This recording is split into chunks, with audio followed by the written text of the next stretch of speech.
안녕하세요. 저는 올해로 34살에 결혼한 지 6년 차가 된 여자입니다. 남편과 저 사이에 아이는 아직 없어요. 공사 현장에서 일하시던 아버지는 제가 초등학교에 입학하던 해에 일터에서 사고로 돌아가셨습니다. 그 뒤로 쭉 엄마와 단둘이 자라오게 되었어요. 평범한 주부였던 어머니는 혼자 몸으로 저를 키우시느라 고생하셨어요.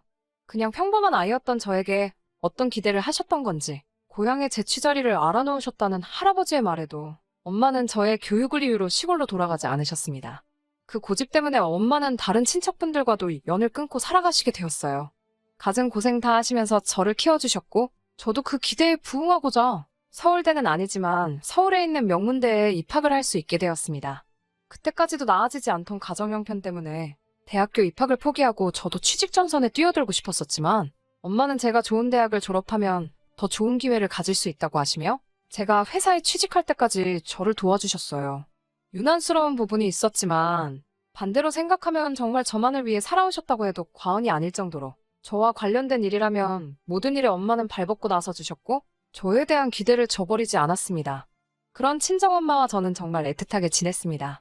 정말로 남들보다 뛰어난 것 하나 없는 저였기 때문에 대학교를 졸업하고 평범한 회사에 취직하게 되었지만 취직이 결정된 그날에 엄마와 서로 부둥켜 안고 하루 종일 울었습니다. 그렇게 저를 아껴주시던 어머니를 2년 전에 잃고 말았습니다. 엄마를 잃은 충격보다 그로 인해 벌어진 어이없는 사건에 대해서 한번 이야기를 해보려고 합니다. 남편은 제가 회사를 다닐 때 만나게 되었습니다. 동갑내기라 그런지 친구 같은 모습이 참 좋았던 남편은 서글서글한 그 성격에 제가 사랑하는 친정엄마에게도 너무 잘했습니다. 집에 여자만 둘뿐인 걸 알게 된 남편은 발벗고 나서서 저희 모녀를 참 많이 도와줬어요. 저는 남편에게 많은 호감을 느꼈고 그렇게 1년 정도의 연애 기간을 보내고 결혼을 하게 되었습니다. 저희 집이 사정이 좋은 편은 아니었지만 그렇다고 남편의 집과 비교했을 때 엄청나게 큰 차이가 나는 정도는 아니었습니다. 남편이 모아둔 돈과 시댁에서 돈을 어느 정도 해주셔서 대출을 끼고 서울에 집을 구해서 신혼생활을 시작하게 되었습니다. 저도 시집을 갔으니 더 이상 서울에서 치열하게 살고 싶지 않으시다면서 서울에서 지내시던 전셋집을 빼서 제 혼수와 나머지 결혼 자금을 대주시고 어머니는 혼자서 지방 소도시로 이사를 가셨어요. 친정엄마와 멀리 떨어지게 된 건 제 인생에서 이번이 처음이라 많이 걱정되었지만 엄마는 저 아니었으면 진작에 떠났을 서울이라며 걱정하지 않아도 된다고 당부를 하시더라고요. 결혼 생활은 나쁘지 않았어요. 결혼 이야기가 오고 갈 때쯤 남편이 저에게 해줘야 할 말이 있다면서 경고하듯이 해준 이야기가 있습니다. 자기네 집이 종교는 따로 없지만 할머니 때부터 조상님을 모셔왔기 때문에 제사가 다른 집에 비해서도 엄청 많은 편이라고요. 시댁에서 제사 도와주는 걸로 문제가 많다는 사실이야 이미 익히 알고 있었기 때문에 걱정은 되었지만 남편이 저를 안심시켜주더라고요. 종갓집같이 제사에 목매다는 그런 건 아니고 말 그대로 대대로 벼슬 하신 조상님들한테 간단하게 상만 올리는 거니 크게 걱정할 필요 없다고 말이죠. 자기도 제사를 왜 이렇게 지내나 싶고 자기뿐만 아니라 다른 가족들도 지긋지긋해해서 할머니가 살아계실 동안까지만 하기로 했다고. 남편 위로 형님이 한 분 계셨는데 자기가 장손도 아니고 형수님 하는 거 보니까 과일 깎는 거 정도만 도와주고 아무것도 하지 않는다고. 거기에 더불어 자기가 잘 이야기해서 제사 때마다 참석 안 할 수 있도록 한다고 약속을 했습니다. 하지만 결혼을 하고 나서 저는 시도 때도 없이 있는 조상님 제사의 대부분을 참석하기로 했습니다. 남편과 조건을 걸듯이 약속을 하나 했거든요. 제사를 몇 번 지내든지 다 참석을 할 수 있다고. 그 횟수는 상관이 없지만 명절 때만큼은 친정에서 더 오랜 시간을 보낼 수 있게 손 좀 써달라고요. 이미 이런 사정을 알고 있던 시댁에서도 달가워하지는 않았지만 그런 점을 이해해 주셨고 남편의 도움으로 명절에는 점심 저녁 식사만 하고 바로 친정으로 출발할 수 있게 허락해 주셨어요. 그래도 다른 남편의 형제들도 있고 해서 명절날이면 새벽같이 시댁에 올라가서 제사 준비를 돕거나 하는 걸 빼먹은 적은 한 번도 없었습니다. 그리고 결혼한 지 3년 차가 되던 해에 시할머니께서 돌아가시게 되면서 조상님께 매번 제사 드리는 걸 달가워하지 않던 시댁에서도 제사를 줄이기 시작해서 오히려 명절 때도 따로 제사를 안 올리게 되었습니다. 그리고 엄마가 돌아가신 2년 전 추석 연휴가 시작되었어요. 아직도 그날을 생각하면 후회가 많이 남습니다. 이래 시작은 시댁에서였어요. 평소처럼 새벽 일찍 도착해 명절 음식 준비를 도왔습니다. 시가에서 모여 저녁 식사가 끝나고 뒷정리를 전부 도와드린 뒤에 친정으로 출발할 준비를 하고 있었어요. 설거지를 끝내고 나오는데 운전을 해야 할 남편이 시댁 식구들과 술을 마시고 있더라고요. 남편에게 운전해야 되는데 무슨 술을 마시냐며 술잔을 뺐었는데 시어머니께 한 소리를 들었습니다. 하시는 말씀이 이제 매번 지내는 제사도 안 지내는데 시가에서 하루도 머물지 않고 친정으로 가는 건 너무 불공평하지 않냐면서요. 제사를 안 지내게 된 만큼 시가에서 반, 친정에서 반을 보내라고 말씀하셨습니다. 저희 어머니가 저를 보고 싶어 하는 만큼 시어머니도 그동안 아들이 보고 싶었으니 이해해달라고요. 차라리 미리 말씀해 주셨으면 좋았겠다는 생각을 했지만 시어머니의 말이 틀린 말은 아니고 충분히 시어머니나 남편의 입장도 이해가 갔기 때문에 다음날 점심 늦지막히까지 시댁에서 더 머물게 되었습니다. 저녁에 엄마하고 통화를 했는데 시간적인 여유가 많이 생기셨으니 제가 좋아하는 음식들로 만나게 준비해 놓을 테니 시댁에서 맛있는 거 너무 많이 먹고 오지 말라며 저를 달래주시더라고요. 다음날 이제 출발한다고 엄마한테 전화를 하는데 전화를 받지 않으셨어요. 전날에 도착하기로 1시간대쯤이면 충분히 도착할 것 같아서 엄마는 음식 준비하신다고 정신이 없으신가 싶어 별 다른 생각 없이 출발하게 되었습니다. 친정에 도착해서 아무리 현관문에서 엄마를 불러도 아무 대답이 없으셨어요.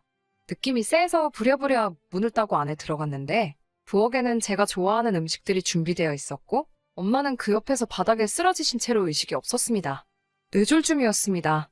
골든타임을 놓친 어머니는 그날 뇌사 판정을 받으셨고 2주 뒤에 병원에서 돌아가시게 되었습니다. 일이 아무것도 손에 잡히지 않았습니다. 그날 남편을 데리고 나와 하루를 머물지 않고 바로 출발했다면, 아니 제가 운전면허 따는 걸 미루지 않고 그날 저 혼자서라도 출발했었다면 엄마가 그렇게 된 게 전부 제 탓만 같고 저 때문에 이 사단이 난 것 같아 견뎌내기가 너무 힘들었어요. 부모 일은 자식이 저 하나만은 아니잖아요. 결국 어느 정도 시간이 지나고 이겨낼 수 있었지만 그래도 그 무거운 마음만큼은 떨쳐버리기 힘들더라고요. 진짜 문제는 엄마가 돌아가신 이후부터였습니다. 2년 전부터 전 세계를 강타한 이 시국을 저희 가족들도 피해갈 수 없었습니다. 자영업을 하던 형님네가 가장 큰 타격을 입게 되었지요. 처음 명절 때 시가에서 온 가족이 모였는데 그 이유를 다른 곳에서 찾더라고요. 예전과 우리 가족이 달라진 게 뭐가 있냐면서 조상님께 드리던 제사를 멈춘 걸 가장 큰 이유로 꼽았습니다. 시할머니가 돌아가시고 제사를 손에 놓자 조상님들이 노해서 후손인 우리들에게 벌을 주는 거라고요. 그때부터 시댁은 조금 과하다는 생각이 들 만큼 조상님 제사에 혈안이 되어 있었어요. 저도 이제 친정에 갈 이유가 없다는 이유로 그만큼 제사 준비 때마다 저를 부르셨고요. 남들보다 더 제사 지내는 걸 이해하지 않아 하던 남편도 불편함을 호소하는 저를 보고도 이때만큼은 아무 소리를 내주지 않았고 오히려 우리 잘 되라고 하는 일이니까 제가 불만만 갖지 말고 더 신경 좀 써주면 좋겠다는 식으로 이야기하더라고요. 남편이 제게 생각해보라고 우리 사이에 아이가 생기지 않는 이유가 자기가 제사에 소홀했기 때문에 조상님들이 벌을 주고 있는 걸 수도 있다고 말하면서 늘 조상님 제사에는 관심 없어 하던 평소와는 다른 모습을 보여줬습니다. 제사 준비는 시할머니가 계시던 시절보다 더 심해졌고 그만큼 음식에도 그때보다 신경을 더 썼기 때문에 제사가 있는 날에는 연락을 받고 새벽바람부터 시가에 도착해서 준비를 했어야 했어요. 하루는 조상님이 정해준 길일이라며 저와 남편이 서로 몸을 깨끗이 하고 새하얀 옷을 입고 제사를 드린 후 그날 밤에 시도를 하면 아이가 들어설 거라는 어디서 말 같지도 않은 걸 듣고 와서는 제사를 지내고 나서 애 만드는 건 1시간이면 되겠냐고 말하고는 온 가족이 집을 비워주더군요. 배려랍시고 온 가족이 밖으로 나갔다지만 남편과 제가 집이 빈 사이에 뭘 했는지 다 알 거 아니에요. 더군다나 우리 집도 아니고 시댁에서 말이에요. 그 와중에도 진지하게 달려드는 남편을 떼어내느라 아주 미치는 줄 알았어요. 하지만 그런 시댁의 어이없는 노력에도 전 세계적으로 악화되어만 가고 있는 이 시국이 조상님께 제사 몇 번 드린다고 끝나는 일은 아니었어요. 자영업을 하면서 타격을 입은 형님네는 거의 회복이 불가능해 보였습니다. 급기야 형님네는 길바닥에 나앉을 정도가 되었고 엎친 데 덮친 격으로 시아버지도 건강이 안 좋아지셨어요. 남편과 저 사이에 아이는 당연히 생기지 않았고 거기에 더불어 남편의 회사에서 인원 감축을 준비 중이라는 소문까지 나돌게 되었죠. 제사에 큰 의미를 두지 않는 남편도 이때쯤부터는 역시 그동안 제사를 안 드려서 그런가?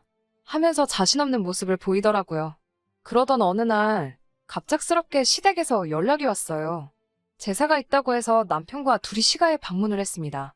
이미 형님네까지 참석해서 준비를 하고 있었는데 그날 그 자리에는 모르는 사람이 한 명 있었어요. 형형색색의 옷을 입고 누가 봐도 무당으로 보이는 사람이 한 명 있었습니다. 그 사람은 들어오는 저를 보고는 가까이 다가와서 다짜고짜 인연이냐? 라고 말하며 제 얼굴에 손에 쥐고 있던 쌀을 뿌려버리더니 악기는 물러가라 하면서 요란하게 굿을 시작하더라고요. 저는 어안이 벙벙해서 그 장면을 그대로 보고만 있었는데 어디서 구했는지 제사상에 올라와 있는 우리 엄마의 사진을 보고 정신이 번뜩 들었습니다. 그 무당은 이리저리 돌아다니면서 혼잣말로 계속 짓거려대다가 다시 어디서 쌀을 한 줌 집어와서 엄마 사진에 뿌려버리더니 쌀이 가득 담긴 바가지를 제사상 앞에 올려놓더라고요.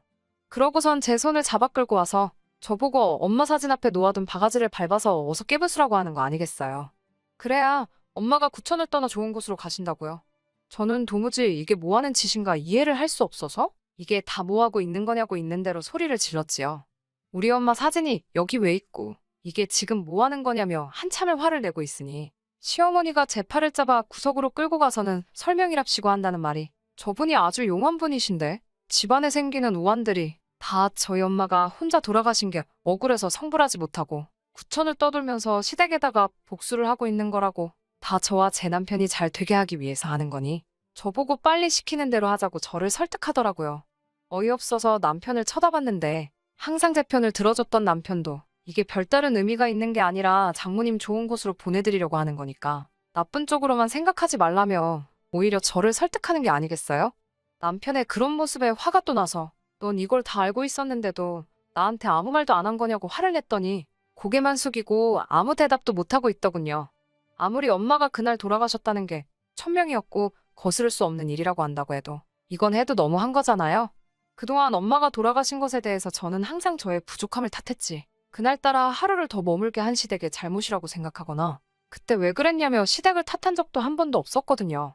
그런 것도 모르면서 이젠 우리 엄마를 집안을 말아먹게 만드는 악귀 취급을 하면서 퇴치를 해야 한다고 하는 개소리를 듣고 있자니 그 순간 저도 눈앞에 보이는 게 하나도 없더라고요. 그 길로 저를 붙잡는 시어머니를 뿌리치고 제사상부터 구판까지 하나둘씩 전부 뒤집어 엎어버렸습니다. 고래고래 소리를 지르면서 그 대단한 시댁 조상들 욕을 하기 시작했어요. 니들 조상이 얼마나 대단한 사람들인지는 모르겠는데 우리 엄마 귀신 하나를 당해내지 못해서 무당까지 불러다가 구판까지 버려야 되는 거냐고 엄청난 조상들 났다고 깽판을 부렸어요. 제가 난동 부리고 있는 걸 멀뚱멀뚱히 구경하고 있는 무당한테도 다가가서 바가지에 담아놓은 쌀을 그 사람한테 뿌려버리고 당신이야말로 번지수 잘못 찾았다고 진짜 용한 사람이 맞냐고 한마디 했죠. 진짜 악귀는 우리 엄마가 아니라 그깟 제사 몇 번 건너뛰었다고 후손들 하는 일도 망하게 만들고 아이 한 명 보내주지도 못하는 저 사람들의 조상들이야말로 악귀지. 애꿎은 우리 엄마 건드리지 말라고요. 한참을 시댁을 뒤집어 엎고 나서야 혼자서 밖으로 나왔네요. 제 눈치 보면서 쫓아오는 남편에게도 따라오지 말라고 소리치고 시댁을 뒤로하고 엄마가 혼자 지내던 엄마의 집으로 돌아왔습니다. 회사에는 사정을 이야기하고 휴직을 하고 있는 상태고 결국 남편과는 이혼 절차를 밟고 있는 중입니다. 집도 남편이 해온 거니 그 집에 채워놓은 혼수만큼만 다시 돌려받는다면 더 이상 바랄 게 없겠네요. 저는 이 결혼 생활로 많은 것을 잃었긴 했지만 새 출발을 해보려고 합니다. 그 사람들에게 일말의 양심이라도 남아있어 진정한 사과를 했으면 아무 일도 없었던 척 다시 돌아가 볼까도 했지만 그날 이후로 따로 아무 말도 없는 시댁과 남편에게 돌아가고 싶은 생각이 하나도 없어요. 계속 그렇게 조상님만 찾으면서 살고 있겠죠. 구판까지 버렸어도 조상들한테 정성이 부족했는지 남편은 결국에는 회사에서 정리해고를 당했다네요.